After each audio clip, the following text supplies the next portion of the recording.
جب عزت معاشرے میں عالم کی ختم ہو جاتی ہے، دین کی ویلیو بھی ختم ہو جاتی ہے۔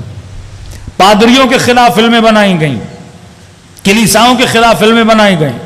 آج اب ویسٹرن کلچر میں جاتے ہیں، بائبل کا کوئی احترام نہیں، کلیسا کا کوئی احترام نہیں، پادریوں کا کوئی احترام نہیں، کیونکہ انہوں نے دکھا دکھا کر لوگوں کے اندر سے ایک قبیح فعل کو نارملائز کر دیا کہ فرمایا آخری زمانے میں قبیح کو کبھی نہیں سمجھا جائے گا۔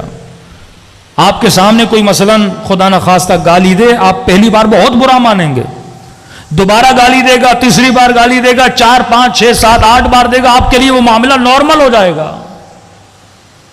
پہلی بار آپ کا بچہ آپ کے سامنے سگریٹ پی، آپ کو برا لگے گا، لیکن 10 بار اگر یہ کام کرے نارمل ہو جائے گا۔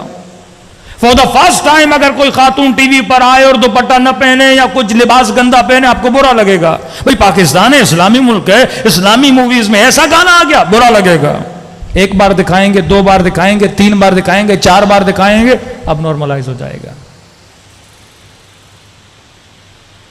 پہلے 1 آدمی کراچی میں مرتا تھا، وہ 1 آدمی مر گیا، پھر 2، پھر 3، پھر 7، پھر ایک نوبت کراچی میں یہ آ گئی کہ 9 لوگ ڈیلی مر رہے تھے، اور کراچی والا لاہور جاتا تھا، لاہور والے کہتے تھے آپ کے شہر میں ڈیلی 9 لوگ مرتے ہیں۔ ہم نے یہ کون سی بڑی بات ہے، تو ہمارے لیے تو روٹین بن گئی ہے۔ اتنا معاشرے میں برائی کو انجام دو کہ برائی برائی نہ لگے، کبھی کبھی نہ لگے، کبھی کو نارملائز بناؤ۔ تبھی سختی سے منع کیا کہ اگر تم نے کسی کا عیب دیکھا بھی ہے نقل نہ کرو۔ نقل کرنے سے برائی عام ہوتی ہے۔ کسی کو زنا کرتے ہوئے، کسی کو شراب پیتے ہوئے، کسی کو بدکاری کرتے ہوئے دیکھا ہے، نقل نہ کرو، کیونکہ معاشرہ تباہ و برباد ہو جاتا ہے۔ خدا تیرے گناہوں کو چھپاتا ہے، تو بندوں کے گناہوں کو چھپا۔ وہ ستار العیوب ہے، تو ستار العیوب بن۔ اب انہی ٹیکنیکس میں سے ایک ٹیکنیک یہ ہے کہ مسلمانوں کے شعائر کی بہترامی کی جائے۔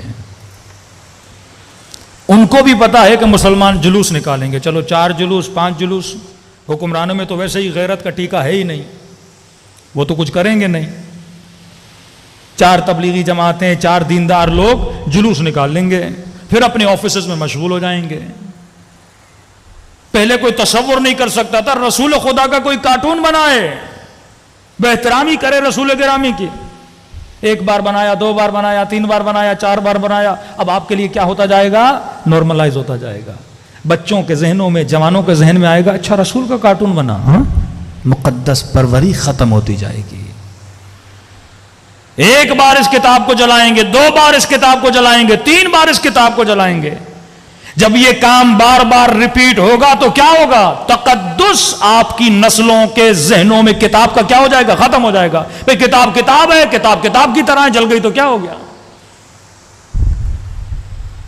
اور اسی زائنس لوبی نے مسلمانوں کے اندر ایک فرقہ بنایا جو مقدسات کی توہین کرتا تھا۔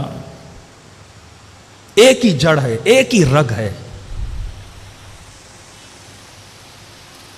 جس طرح کرسچنز میں پروٹسٹنٹ کو بنایا گیا، کیتھولک تھے پروٹسٹنٹ ہو گئے سارے، اکثریت پروٹسٹنٹ کی ہے۔ Protest against the law of the God, اللہ کے قانون کے خلاف پروٹیسٹ کرو۔ یہ فیمنسٹ عورتیں یا فیمنزم کے ماننے والے جب روڈوں پہ نکلتے ہیں، دراصل یہ پروٹیسٹ ہوتا ہے اللہ کے قوانین کے خلاف۔ حجاب کیوں ہے؟ پروٹیسٹ کر رہے ہیں۔ مرد کے 2 حصے، عورت کا 1 حصہ کیوں ہے؟ پروٹیسٹ کر رہے ہیں۔ عورت کی 2 گواہیاں، مرد کی 1 گواہی کیوں ہے؟ پروٹیسٹ کر رہے ہیں۔ اللہ نے کہا کپڑا بدن پہ ڈالو، میں کیوں ڈالوں؟ پروٹیسٹ کر رہا ہوں۔ تو مسلمانوں میں بھی یہ پروٹیسٹنٹ کا گروپ، یہ اب نام کوئی بھی دو، یہ پروٹیسٹنٹ ہے، جو قانون پروردگار عالم کے خلاف نکلے، اللہ کے خلاف، ایک مرتبہ حکومت کے خلاف، وزیر اعظم کے خلاف، سسٹم کے خلاف آپ پروٹیسٹ کرتے ہو، کیوں؟ کیونکہ آپ کو اس کی پالیسیاں اچھی نہیں لگتی۔ لیکن اللہ کے خلاف بندہ پروٹیسٹ کرے، اور انہوں نے کیا۔ کرسچنز نے نام بھی رکھا پروٹیسٹنٹ، جو کیتھولک کے خلاف، پادریوں کے خلاف انہوں نے پروٹیسٹ کیا۔ آج پوری سوسائٹی دین گریز ہے، دین سے دور ہے۔ اسی طرح آپ کے اندر، آپ کی نسلوں کے اندر احترام، مسلمانوں کے اندر فرقہ بنایا، امام بارگاہ کا دشمن، علم کا دشمن، تعزیے کا دشمن، پرچم حسین کا دشمن، علم کے نیچے گزرو نکاح باطل ہو جائے گا، حسین کے نام کو دیکھو گے یہ ہو جائے گا، مزارات پہ جاؤ گے یہ ہو جائے گا، نبی کی قبر کی طرف سلام کرو گے تو یہ بدعت۔ اور یہ ایسا فرقہ قرآن کی ان کے بھی کوئی عزت و احترام نہیں ہے، پاؤں پہ رکھ کے قرآن پڑھ رہے ہوتے ہیں، سوتے ہیں تو پاؤں نبی کی قبر کی طرف کرتے ہیں۔ بے ادبی اور بے احترامی جب معاشرے میں پیدا ہوتی ہے وہ معاشرہ بڑی آسانی سے سیکولر بن جاتا ہے، لبرل بن جاتا ہے۔ اور آپ نے دیکھا جتنے ایکسٹریمسٹ حکم ان کے تھے، تکفیری فتوے ان کے تھے، اور فوراً اچانک سے وہ معاشرہ کیا بن رہا ہے؟ ابھی سیکولر بن رہا ہے۔ یہ مقام تعجب نہیں ہے کہ ایک معاشرہ اتنا ایکسٹریمسٹ کہ ہم کہیں ان سے بڑا کوئی دیندار نہیں ہے، بڑی بڑی داڑیاں، نمازیں، ہاں اللہ کا نام، توحید کا نام، کعبے کا طواف، اور دن بھر اللہ اللہ اللہ اللہ اللہ، اور اسی معاشرے میں سیکولرزم آ گیا ہے اور بڑی تیزی سے پھیل رہا ہے، اتنی تیزی سے کہ آپ کی سوچ ہے، کنسرٹ ہو رہے ہیں، گانے ہو رہے ہیں، ہاں ہر چیز ہو رہی ہے، سنیما بن رہے ہیں، اب تو سنا مندر بھی بن رہے ہیں، ہر چیز ہو رہی ہے۔ کیوں؟ کیونکہ پہلے ان کو بہترام بناؤ۔ جب یہ نبی کا احترام نہیں کریں گے نا، ہم جیسا ہے، مر چکا ہے، الیاذ باللہ مردہ ہے، کیا کرو گے اس کی طرف دیکھ کے؟ ادب ختم ہو گیا نا۔ وَمَن يُعَظِّمْ شَعَائِرَ اللَّهِ فَهِيَ مِن تَقْوَى الْقُلُوبِ، اگر شعائر خدا کی عزت اور احترام ہے تو تیرے دل میں خوف خدا ہوگا، پھر تو گناہ نہیں کرے گا۔ ممکن نہیں کوئی عاشق حسین اور گناہ کرے، ممکن نہیں کوئی عاشق علی اور گناہ کی طرف جائے۔ کوئی سوچ بھی سکتا ہے کہ سلمان گناہ کرے، حبیب گناہ کرے، مالک اشتر گناہ کرے، خمینی گناہ کرے، حسینی گناہ کرے، سوچ بھی نہیں سکتے، کیونکہ من تقوی القلوب۔ عباس بنے شاعر کے احترام کی وجہ سے۔ یہ علم پرستی نہیں ہے، یہ لکڑی پرستی نہیں ہے، یہ عزت ہے، نسبت ہے۔ تو حجر اسود کو چومتا ہے، کیوں چومتا ہے؟ وہ بھی تو پتھر ہے، بندے خدا۔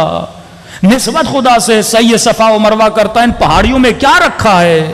ہاجرہ اللہ کی اطاعت کے لیے گئی تھی، اللہ نے کہا اسے یاد کرو، اس نے میرا نام زندہ رکھا، اس کے نام سے میرا نام زندہ ہوگا۔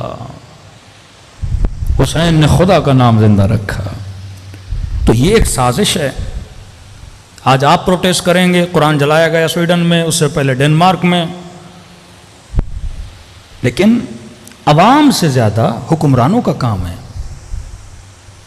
مقتدر حلقوں، کیونکہ ان کے دل میں شاعر کا کوئی احترام ہے ہی نہیں۔ قرآن کا احترام وہی کرے گا نا جو قرآن پہ عمل کرے گا۔ نمازی وہ ہیں نہیں، شرابی وہ پہلے سے ہیں، وعدہ خلاف تو وہ ہیں، جھوٹے تو وہ پہلے سے ہیں، جھوٹے وعدے عوام کو دینا، تو ان کے دل میں تو اس قرآن کا کوئی احترام ہے نہیں۔ وہ جو کچھ بھی کر رہے ہیں پھر عوام کے پریشر کی وجہ سے کرتے ہیں نا، ورنہ اگر غیرت ملی ہوتی ان ملکوں کے سفارت خانے نہ بند کر دیے جاتے تھوڑے ٹائم کے لیے۔ ایک عالم دین سعودی عرب نے اس کا گلا کاٹا تھا، آیت اللہ نمر، 4-5 سالوں کے لیے ایران ایمبیسی بند کر دی، 4-5 سالوں کے لیے۔ نمر ایرانی نہیں تھا، شیعہ تھا۔ موت العالم موت العالم ہوتا ہے کہ اگر تو ہمارے علماء کا احترام نہیں کرے گا، وہ کسی بھی فرقے کا ہو۔ ہمارے ہاں بعض اداروں کے ذہن میں یہ وہم ہے کہ پتہ نہیں پاکستانی شیعہ کوئی ایران پرست، یہاں کوئی ایران پرستی نہیں ہے۔ ہمارے یہاں علماء کی ایک قدر ہے، پورا عراق آیت اللہ سستانی کی سنتا ہے۔ سستانی کون ہے؟ ایرانی۔ یہ ان کے ذہن میں ہے ہی نہیں کہ بندہ ایرانی ہے، کیا ہے؟ وہ ہمارے یہاں احترام مرجع کا ہوتا ہے، وہ کسی بھی قوم کا ہو، وہ کسی بھی مکتب کا ہو، وہ کسی بھی ملک کا ہو، شیعہ مرجع کا احترام کرتا ہے۔ پورا عراق آیت اللہ سستانی کی سنتا ہے۔ اس سے پہلے آیت اللہ محسن الحکیم عراقی تھے، پوری دنیا کے شیعہ ان کی اتباع کرتے تھے۔ ہمارے یہاں نسل پرستی تو ہے ہی نہیں۔ دوسرا یہ ذہنوں میں ڈالا جلیاذ باللہ کہ مجھے ایک بات یہ بہت بری لگتی ہے کہ جس طرح انڈیا کے مسلمان بار بار انڈین گورنمنٹ کو یہ احساس دلاتے ہیں کہ ہم ہندوستانی ہیں، ہم ہندوستانی ہیں، کیونکہ ان کو یہی بولا جاتا ہے کہ تم پاکستانی ہو۔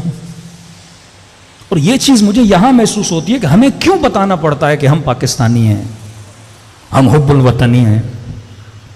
ہر قوم کا ایک جین ہوتا ہے، آپ پوری دنیا میں جہاں جہاں شیعہ رہتے ہیں ان کا جین چیک کر لو. پوری دنیا میں شیعہ جہاں بھی ہے وہ نیشنلسٹ ہے. کہیں بھی چلے جاؤ.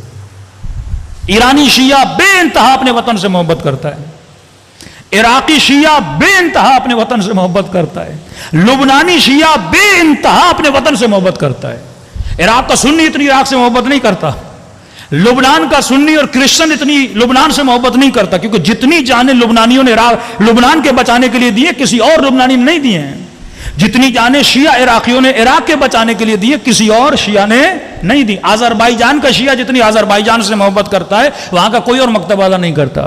تو شیعہ کسی بھی ملک کا ہو وہ اپنے وطن کا عاشق ہوتا ہے, کیونکہ یہ درس ہمیں کس نے دیا ہے؟ امام حسین نے دیا ہے.